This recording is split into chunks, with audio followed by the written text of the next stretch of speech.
Off the Record est de retour. Plus frais, plus courageux et plus personnel que jamais.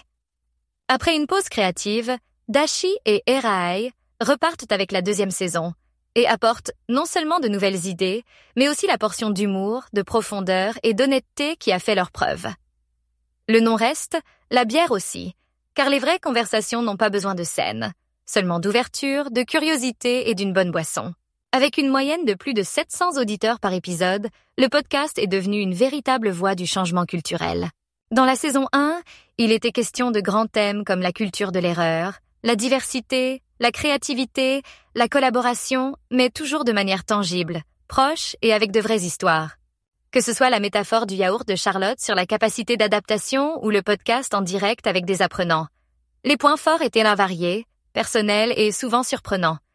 La saison 2 arrive maintenant, avec un vent de fraîcheur et des nouveautés passionnantes. De nouveaux formats et plus de dialectes pour encore plus d'authenticité. 3 outils IA pour la transcription, le résumé et la traduction. Le podcast devient une expérience multilingue. Et bien sûr, de nouveaux thèmes, de nouvelles perspectives, de nouveaux invités. Réjouissez-vous d'épisodes comme La Reprise, une spéciale audacieuse dans laquelle Dashi et Erae se passent le micro. Ou Le Grand Défi, qui aborde les valeurs chez Siemens dans un monde en mutation rapide et pose la question: qu'est-ce que cela signifie pour nous, en tant qu'entreprise, en tant que société, en tant qu'êtres humains? Autre point fort, la transformation. Que signifie One Tech Company et Siemens Accelerator pour nous? Y voyons-nous encore clair? Le hold-up. Le podcast vient à vous sur place? La courbe d'apprentissage.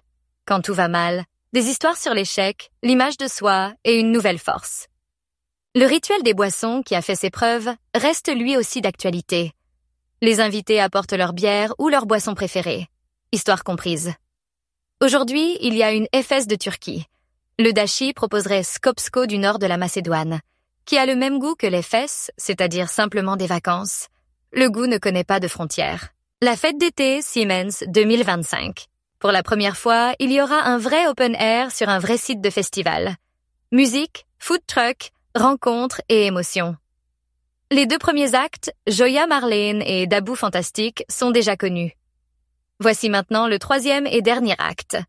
Valentino Vivace.